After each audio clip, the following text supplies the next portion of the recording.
Here's the thing about motivation and generally achieving anything in life, whether it be weight loss or getting that guy that you really like to text you back or anything really. And that is motivation and achievement's got nothing to do with how much you can make yourself strive towards it or go towards it, or how you can act in front of the guy, or how you can make your husband chase you again. It's got more to do with your self-concept, with how you see yourself in the beginning. I went into a space in my life for about 2.5 years since I had my child and the global situation and a foot surgery, where I started seeing myself, and my self-concept became one of somebody who eats junk food, doesn't exercise as much, hasn't got strong will, all these things. Yes, I'm still myself and the basis of my personality is still there, but self-concept is not necessarily personality. Where there is motivation on one side and there is self-concept on the other, the difference is this. If I want to, let's take the eating situation. If I want to lose weight or get fitter or healthier, let's just say healthier as a blanket term, motivation would be, I am ready, I can do this, the morning has come, I cannot eat that junk food, I've got to get out of the house and work out, I have to this, I have to become from what I am in the moment to something else, and the bridge between those two things is this motivation. What happens on day 7 when motivation wanes? Somebody says something that brings you out of that motivation, somebody hurts your feelings, you have an argument with your spouse. Motivation cannot be sustained for months and months and months on end. So the bridge from who you are right now to who you want to be essentially can be snipped with a mere scissory snip of you just waning for a minute. So you cannot cross that bridge.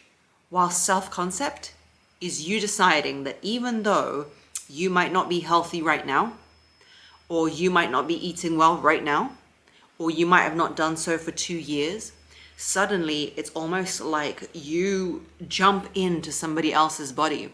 The you that you decide to be, the self-concept of who you are, is a healthy girl who loves healthy food and knows how good it makes her feel. And suddenly you've jumped into this body that your bad habits have created, and you don't even have to motivate yourself anymore, because your self-identity is that of that girl who wants a healthy life, who wants a healthy future, and who is healthy right now. There is no motivation needed. There is no bridge to be crossed. You are in that identity right now.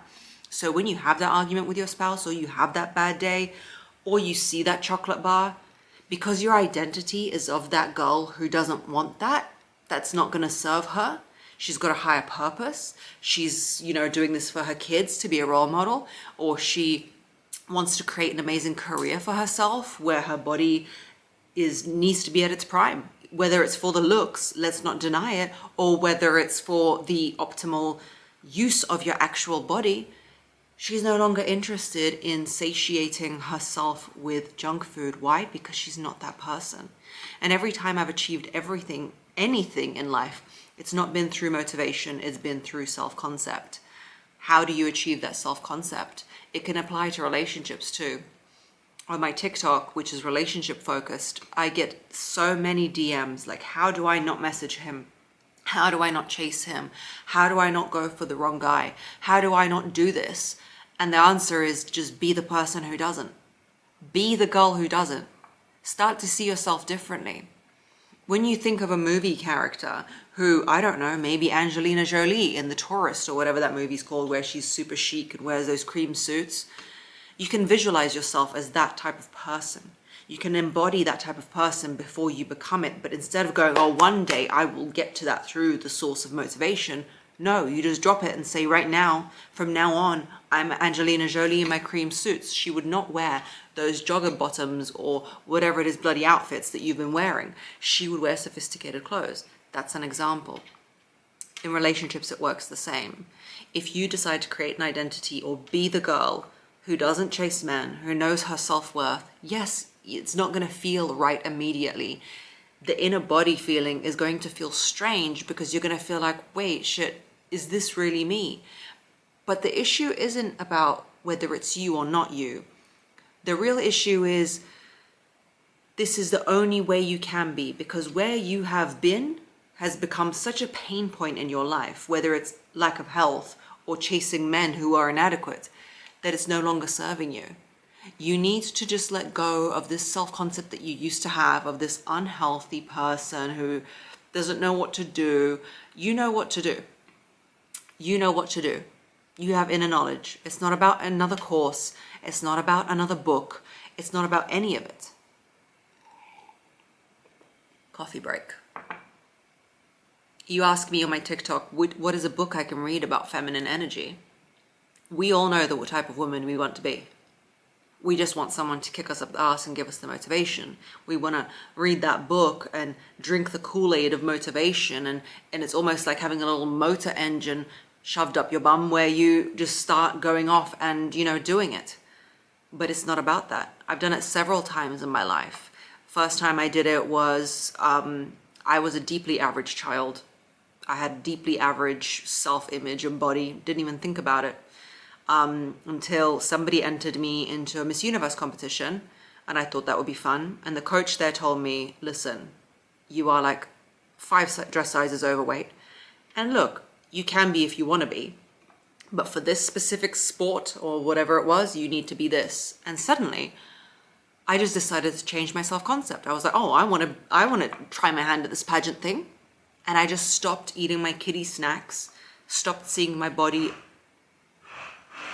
How rude, how rude. Stopped seeing my body as something that is just basically added on to me, as opposed to, 1 second, let me beat these people up.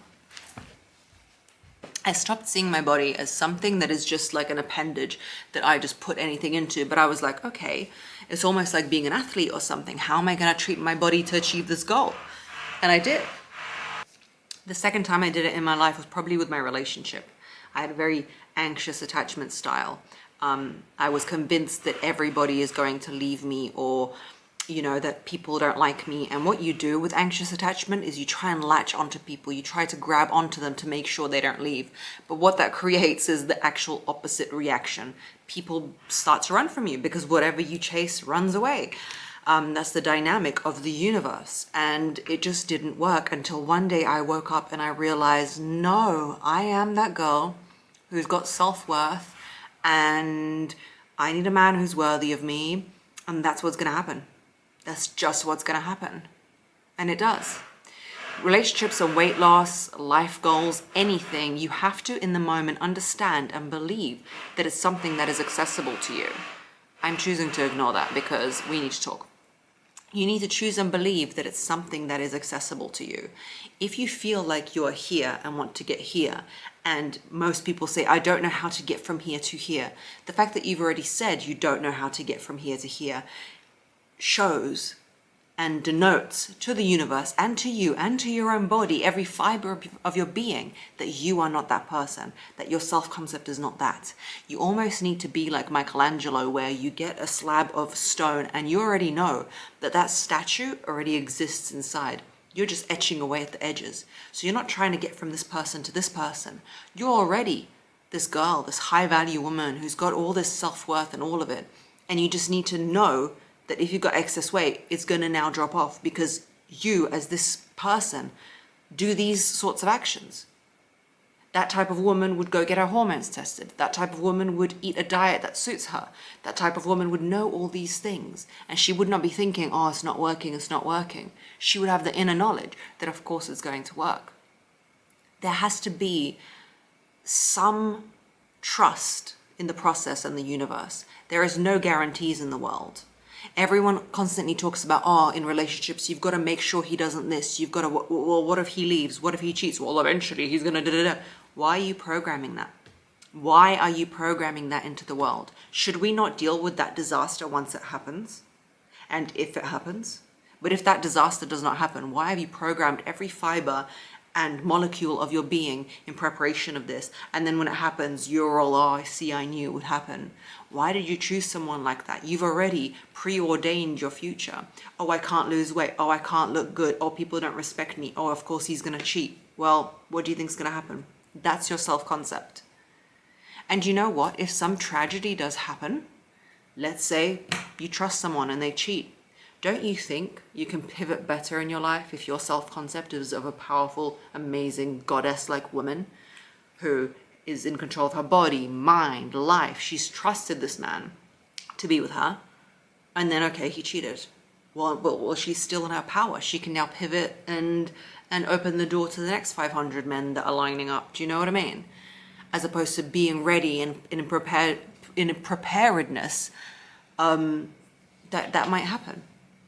Your self-concept could either completely create you or completely destroy you. And recently, after 2.5 years of just binging random foods, acting like I don't know, I just decided to remember who I am and change my self-concept. I decided that I work hard every day. There is not a day that I don't work, because that's what's going to serve me right now. I decided that I'm the type of person who knows what foods I need to eat. Suddenly, intermittent fasting became easy. Keto diet became easy. Do you think it was easy when I was trying to just be disciplined or trying to just feel motivated? No, all I thought about is bloody food and when I can eat. But when your self-concept changes of who you are, it's not a leap anymore. It's just who you are. Try it. Try and embody this woman that you want to be. Get out a piece of paper and write down, like the Angelina Jolie example. Who is it that you want to be? Do you want to be her? Do you want to be Michelle Obama? I don't care. Who is it? Who is your image? Who is your inner image? Is that your mother? Is that your grandmother? And act like they act until it becomes natural. Be already in your self-concept as opposed to trying to get motivated, trying to do the right thing, trying to get disciplined. Forget it. You can do it.